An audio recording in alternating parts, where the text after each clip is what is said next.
Hello, how's it going? Good morning. Oh, it's an honor to have you here. I just finished your book. It's a fantastic book, but it raises a lot of questions. But I guess the first question, dealing with yourself, a nonfiction writer, an acclaimed nonfiction writer, why the decision to do fiction this time? It's really trying to find the right size container.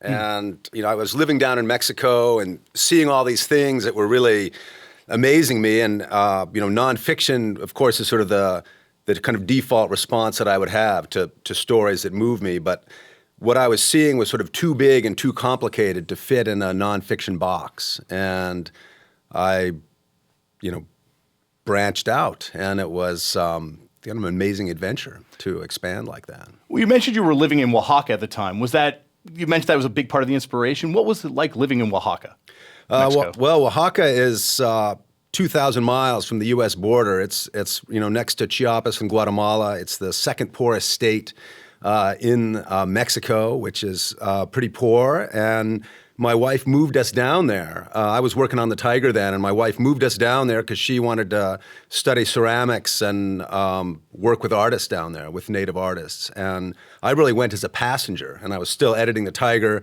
And we dropped into this place, and Oaxaca is really like the Florence of Mexico. It's a very potent, rich art center, but it's also extremely poor, and 1 in 3 Oaxaqueños goes north to work. So, but you also had a personal connection prior to moving down there because your grandfather studied Indo-Mexican art? There are many layers. Despite all appearances, I actually have a long and complicated history with Mexico, and my great-grandfather went down there in the 1890s and set up shop in Mexico City and opened a bank and became basically a Mexican, even though he was from Indiana. And his daughter grew up down there, my grandmother, and she met my grandfather down there at a party, and he was coming out of Harvard as a young archaeologist and went to Mexico to make his name and wrote what really was the definitive book on the Aztec nation. So what kind of research did you have to put in? Because this book deals mainly with migrants coming across the border. What kind of research did you put into the sort of the struggles of migrants coming across the U.S. Mexico border? Well, I've spent a lot of time on the border, actually. My wife is from Arizona, and so pretty much every year we make trips down there, and I've swum across the Rio Grande before, and I've walked across the U.S. Mexican border, camped out a lot in the desert on both sides of the border. And I've actually, witnessed smuggling operations unfolding in the desert, by accident. And so that's all been, kind of fermenting in there all this time. And so there are these, that Oaxaca experience, the family history, my own experience on the border, fueled it all. And then, you're meeting people in Oaxaca who've actually made this journey. Mm-hmm. And it's a harrowing journey. And when you look at the places they're coming from and looking at what they're giving up, you basically, kiss your wife and kids goodbye and head on a 2,000 kilometer journey to a border that you might not even survive the crossing of. It's courageous and desperate. So with that kind of research, was that coming from your journalistic background, your nonfiction writer background? You thought that was important to bring to the reader? Yeah, I mean, I think this is real stuff. It's really happening. Mm-hmm. It is current. These are real dramas that are unfolding, but largely, out of the public eye, and, these people are totally anonymous, and, roughly 500 people die on the border every year trying to cross. And many of them have no names. They're buried as Jane or John Doe. No one knows who they are. And I wanted to give them a voice. And so, I mean, and the way this story came was really more as a visitation, honestly. And, we can get into that if you want. But it wasn't sort of first degree, I'm going to write about illegal immigration. Let's get into it. What was the visitation that led you to kind of come with this? I really was working on the Tiger at the time and was, been 3 years at it, was blown out. Really what I wanted to do was lie in a hammock and read books that didn't have tigers in them. That's pretty much was my goal for Mexico. And I was at my computer one day, and this voice kind of came into my head, and it's the first line of the book. It said, I'm sorry to bother you, but I need some assistance. And I don't get, invitations from the ether very often. You know, I'm pretty fact-based. And so this was kind of weird. I wrote it down and I listened some more, and very quickly this voice revealed itself to be Hector, and he was communicating through a cell phone from the inside of a water truck. And he was on the American side of the border, trapped in the desert. And the coyotes, the smugglers, had abandoned him and his compadres. And, you know, he was well and truly hooped and was telling his story. And I really followed that thread, and it was a very strange experience, you know, as someone who's used to going out and researching in a very single-minded way, to instead kind of sit back and let this guy come to me, if you will. So, you know, that Hector came to you and you had to give voice to this nonfiction character. It is a Zapotec, I hope I'm pronouncing that right. He's a Zapotec person. What was it like not only giving your voice as a writer over to a nonfiction character, a fictional character for the first time, but a Zapotec character, you know? Well, it felt like the height of presumption, really. You know, I mean, what do I know? You know, and at the same time, you know, I spent a lot of time down there, talked to a lot of people, and, you know, this guy is Zapotec. It's one of the dominant indigenous groups in Oaxaca, which has, you know, 16 different languages and 100 dialects. It's a very complicated place, but it's one of the dominant. And you know, these are kind of regular guys, you know, and he's, you know, trying to mediate the tension between this very traditional agricultural village life, and, you know, he's got a cell phone and wants to go across the border and make some money, and his father's, you know, harassing him to do this, and, you know, he's trying to figure out, how do I be in the 21st century, just like the rest of us are, really. You know, he's just coming from a slightly different point of view. And so how do you, you know, I saw enough so I could make the details authentic. Were there any pitfalls, though, that you want to avoid kind of by portraying this character? Oh, yeah. You know, I mean, it's, you know, very easy to oversimplify, to romanticize, to idealize, and to condescend. You know, all these are, you know, serious pitfalls. And, you know, how I've tried to avoid that in the past is by letting people speak for themselves rather than trying to, you know, interpret them for others. You know, basically create a platform that they can stand and speak from. And, you know, you have to educate yourself enough to know what that might be, and give them the right situations. But then, you know, you give them the stage and let them call the shots, which is sort of a strange idea with fiction. And at the same time, I field tested this book on Mexicans and people who knew Oaxaca well to make sure, because I was really, you know, that's my biggest fear for the book, you know, is this, you know, that it would be this caricature. And anyway, I've been reassured that it isn't. So no, it isn't. The Jaguar's Children deals with many sort of real life concerns, you know, whether it be human trafficking, immigration policy. How did you first decide that these themes were something that would be better served through, obviously you had the vision for Hector, but that you decided that this would be the way to go through fiction versus nonfiction? There was just no story that I encountered down there that was big enough to hold all the ideas that I was sort of seeing in play. And really there, in a way, they kind of set the agenda. You know, the corn theme is not something I would have naturally wanted to follow, but it was, you know, for one of the characters, it was a huge deal. And, you know, so the main thing for me was, you know, people die anonymously in the desert all the time. And what if they could talk? And what if they could describe what brought them there and what their last hours were like? And, you know, we don't know if Hector's going to make it or not. You know, that's a mystery that, you know, readers will discover the answer to. But and I didn't know the answer either, you know, writing it, you know, but I really wanted to explore what, you know, if you had 5 hours left, 2 days left, what would you want the world to know about yourself and your world? And that was, you know, that was the journey. Having been to Mexico, and I don't think we really get the scope of this tragedy in Canada that's going on down there. And it seems like two themes that keep coming up throughout the book are these dual themes that both kind of occur in the late 90s, early 2000s. That's the narco-terrorism war and NAFTA. Yeah.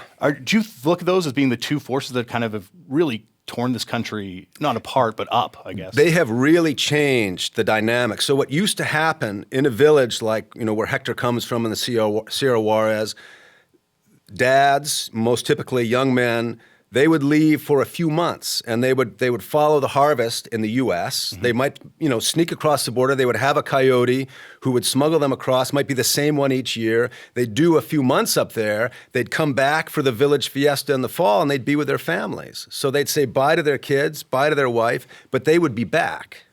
Now you go, and you could be kidnapped by a drug gang, because drug gangs, have taken this sort of kind of Amazon attitude toward the border. They want to control everything, every process. And so they've taken over the human trafficking, and they have a very different attitude toward human life. And so it's much more dangerous. The combination of that with that enormous border fence leads people into more dangerous parts of the desert, where there's much higher mortality rate.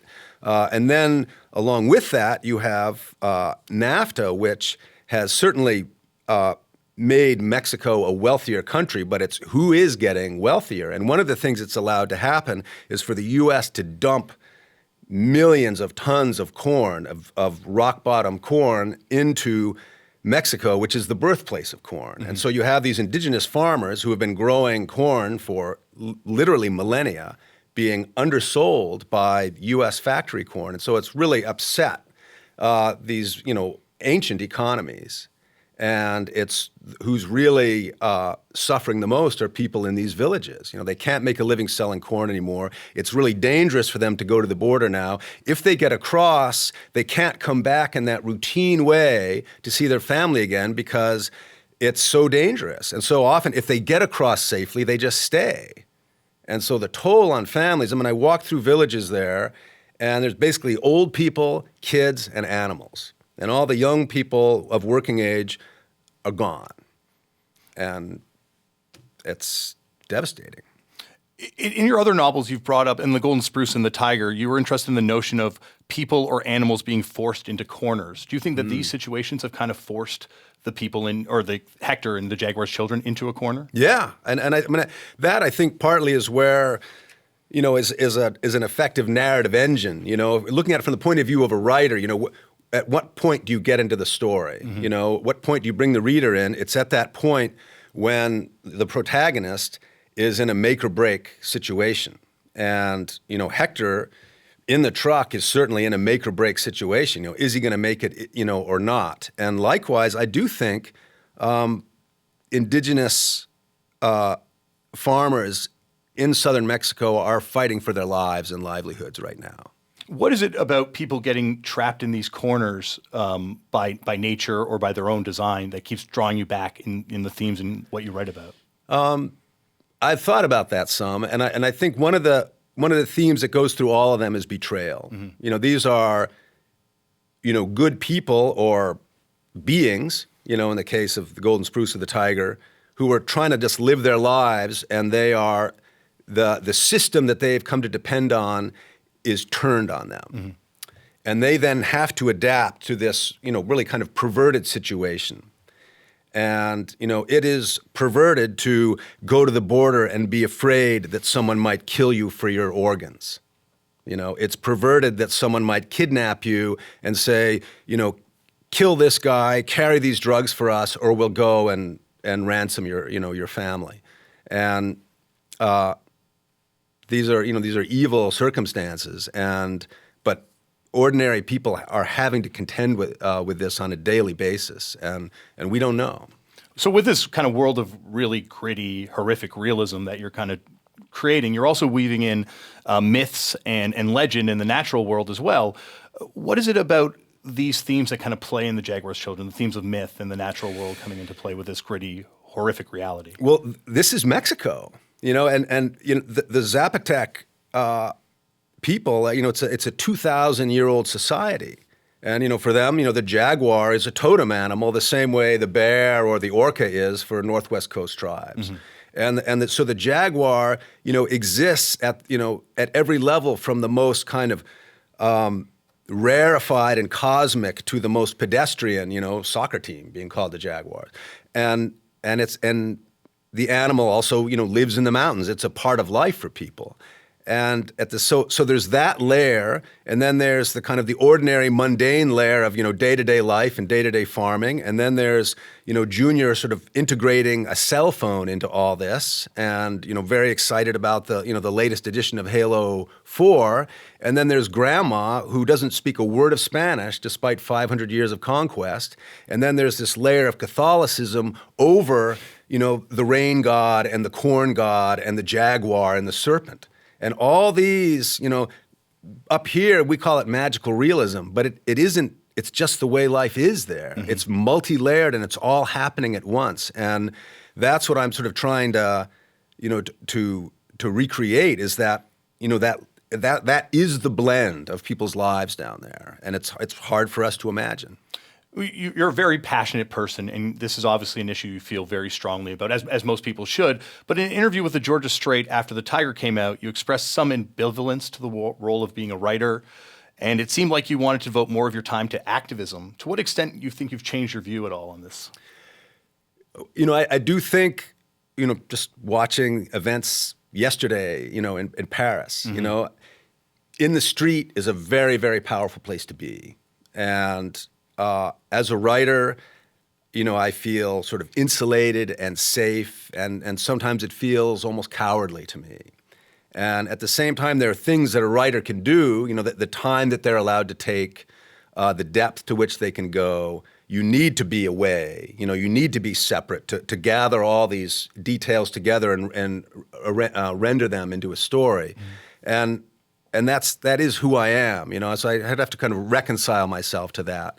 And I'm not so much of a street warrior, as much as I deeply admire those who do that and feel like, it's, increasingly time to be in the street, for all kinds of reasons. And you see also watching these people in Mexico who are, walking the walk and talking the talk and, who are just by practicing the modes of farming that they do and maintaining their language and maintaining their spiritual base are, in a way, are activists. Mm-hmm. And it's really powerful and inspiring. And these are people with no resources. And they're doing it on grit. And it's really inspiring and very humbling. What's going on in France right now is showing us the power of art. And I think, do you think, actually, fiction or nonfiction is more powerful in terms of changing people's minds in terms of human trafficking? There's a way that novels get into people, mm-hmm. that nonfiction, I'm a nonfictioneer, it's very, very dear to me. And at the same time, a lot of us on the nonfiction side kind of look over at those fiction writers and like, wow, they have a way of touching people. And, both, you need both. And I'm proud to call myself a nonfictioneer, and yet at the same time, you're able to kind of get inside a character in a way that other people can access and resonate to with fiction that is harder to accomplish in nonfiction. And partly, I think, because you're allowed to let more of yourself in. It's this more intimate. There's the writer. There's the story. It's almost like a triangle. It's this strange, very, very intimate triangle between the writer, the protagonist, and the reader. And you're all three in there kind of swirling around in each other's psyches and imaginations. And I think that's unique. Well, thank you for swirling around in my psyche this past weekend. Jaguar's Children is a fantastic book. John Vaillant has been with me live in Studio Q.